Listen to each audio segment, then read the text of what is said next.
Welcome guys, and this is the new designers course. I thought I'd put this together as I'm getting asked quite a lot by the younger guys and the designers out there, the people that want to have their own brand, on how to actually put together concept ideas. And so I thought I'd aim this at the skate sort of side of the business, where we get a lot of people coming in wanting to come up with t-shirt printing ideas for skaters, scooters, surfers, that sort of thing. So I thought we'd make this a little bit more catchy, a bit more interesting, something a little bit different. So we're going to kick it off straight off with CorelDraw, and this version I'm running at the moment is X7, a 64-bit edition. And so I'm going to take it back to the start where you possibly do not know how to use this software, just so it gives you a little bit of a fundamental understanding of the software, and then going to move quite quickly through some of the basic skills that we use to draw, and then we're going to start to get a little bit of creative flow and bring in some photographs from the internet, some concept ideas for t-shirts, and we'll start laying some out, and then we'll produce some mock-ups, and from that you can then decide where you want to go with this business. So at that point, the artwork that you've generated will be suitable for direct-to-garment printing, or cut vinyl, print and cut systems, laser transfer, that sort of thing. So we'll talk about those different processes as we move through the course.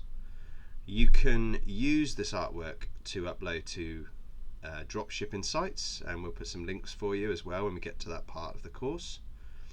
Or you can actually just use this artwork and buy your own equipment and produce the t-shirts yourself, keep a lot more of the profits, and sell them through Facebook and sites like Shopify. Now you might think that starting a t-shirt business and buying equipment is going to be expensive, but when we get to that section of the course, we will talk about what places you can buy the equipment and how much it's going to cost. And believe me, it's not going to be as expensive as you think. And also, these companies that supply you with equipment out there will help you, and they offer great lease packages. And in some cases, some of the equipment I looked at recently, the equipment is only going to cost you something like the price of a coffee a day, from your local Starbucks or wherever, and that's over a couple of year period. So there goes a police car. Sorry, I'm right next to the road. Okay, so guys, let's get started. And we're in CorelDraw, and let's go up, and we're going to open a new document. Okay, great. So that's by going File, New at the top up on the left-hand corner. You can also select the New Document tab underneath, or shortcut key is Control-N, and you will have got the shortcut keys downloadable guide with the course module as well, the course guide module, which was downloadable and free when you registered. Okay, so we got our new document open, and what I want to do quickly is I want to talk through some of the tools to the left hand side here. This is a tool bar. Now if you haven't got CorelDraw already installed, I've put a link underneath, and that will take you across to the Corel website, and you can download that latest version, which at the moment is running at about 2019, and that will give you 2 weeks free trial, which is great. So it will give you a little bit of time to play around with the software and get used to it. Okay, so getting started, I'm going to show you some of the tools on the left hand side. So starting from the top and working down, we've got the pick tool. Now the pick tool is a tool that you're going to keep coming back to all the time. So when you want to move objects, when you want to highlight objects like I'm doing at the moment, you will use that to select certain objects. The next tool that we're going to look at is the shape tool, which is F10, and everything else underneath here, underneath the flyout, we're not going to need. Okay, so you notice that the tools all the way down the bar, some of them have these little arrows in the corner, and that's called a flyout. So that shows you there's more options. So the pick tool, the shape tool, and if you go on there and you see that you don't actually have the shape tool there, it's like something this particular as a swirl, all you need to go in is go back and select shape tool, and then that shape tool is then defaulted as your default tool, and it's arranged to the top. The next one we're going to look at, you've got the zoom in and out, but we're not going to use zoom in and out. What we're going to use is we're going to use the F3 and F4 key.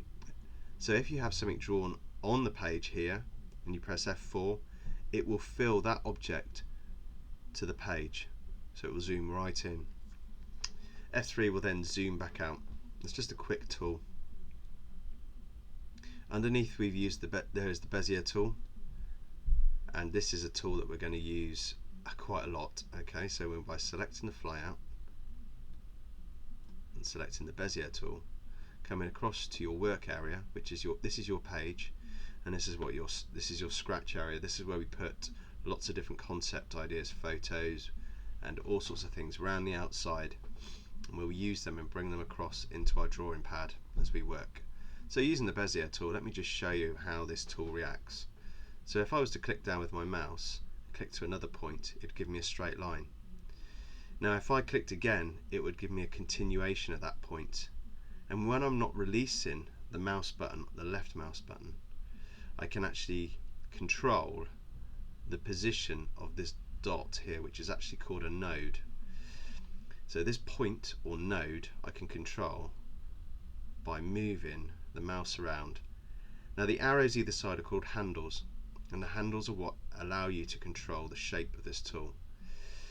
So if I wanted to make a nice round shape coming around here, I would try to get the arrows almost at right angle to the line that ran up, which I first drew. So I'm going to let go here, and then I could come to about here, same sort of distance, and it will give me another point. Now if I click round, I can go back to the final point here, and you can see that the arrow changes, and that is to call what they call close the curve. When I close the curve, that means if I selected a colour over here, it would fill that curve as a colour. Now going back to the left hand side, you can see here that we've got the shape tool, and what I can do is select that tool, and I can come across and I can then select one that point or a node, and I can pull them around, or I can change the handle positions to change the shape of the tool, like so. And now if I wanted to, at this moment we've got straight lines going up from here to here, but this point is a curve. So if I wanted to change this curve but make these independent, what I would do is click on this, highlight this point or node, go to the transformation bar that runs through the top here, and change this to cusp. And what this does is makes the handles independent, as you can see, which is handy when you're coming in and out of a sharp point. Okay, now let's just say I wanted to make these straight, so I wanted to convert those to lines rather than curves. I would select that, and now all of these points on here are straight points, straight lines. And again, if I wanted to select those and make those curve, I'd select them as curves, clicking away and just clicking on the line once, I can then drag that and making a nice shape. So that's the Bezier tool. I'm also then going to come across to the left hand side, and you can see we've got a rectangle tool and an ellipse tool. Let's select the ellipse tool, and let's draw a circle here. Now by pressing the shift and the control key down and clicking down with the left mouse button and dragging out, I'll make a perfect circle. And you can see from the top here, from the transformation bar, that the size there is saying 125.6 by 125.6. So we know that circle is perfectly circular. Now let's go back and select the rectangle tool, click in the middle, and do exactly the same. So I'm holding the control and the shift key down, and I'm making a perfect square. Now let's say I wanted to add those two components together to align them centrally in both the horizontal and the vertical axis, so horizontal and vertical. So I'm going to highlight both of these items by using the pick tool and dragging a box around them. So once I've got the items selected by dragging a box around them, you notice that actually if I did that and I went slightly over this unusual object here, it doesn't select that. It's because when you want to select a tool, or sorry, some objects, you need to make sure that box is right the way around all of the objects. Now I could align that by going up to Arrange and selecting Align and Distribute from the menu.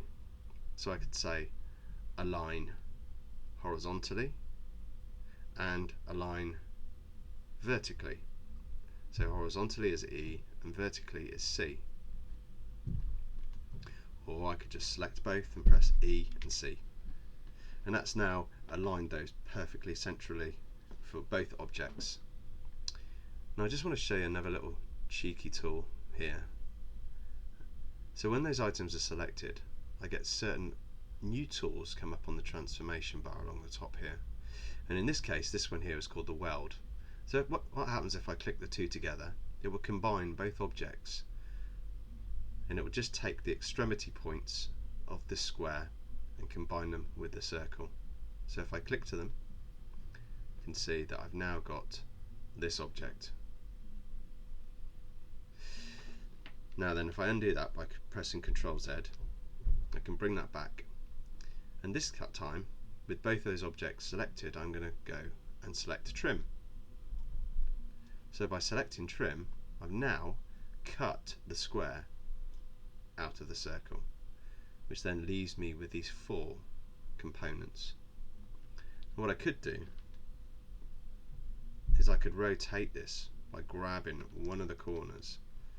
Now if I did that and selected, press down the Control key, it would increment it round in various degrees. And this one here, I can take it to 45 degrees and I can bring that back in, and then I can highlight both the objects and press EC and trim it again. Let's take another chunk out. And you see quite quickly and easily how we can build a pattern. Now if I wanted to colour that by using the colour palette on the right hand side, I could select one of them, any colour, and it will colour all of the individual components. But if I wanted to change the colours alternately all the way around, I would have to break up the object. So I'd go Arrange, Break Curve Apart, and now I would select each opposite object. So I'm going to select this object and I'm going to hold the Shift key down, then this, then this, and then this. So I've now selected the alternate objects, and if I press the yellow palette colour on this side, you can see I've now got those selected. Okay, so let's move on.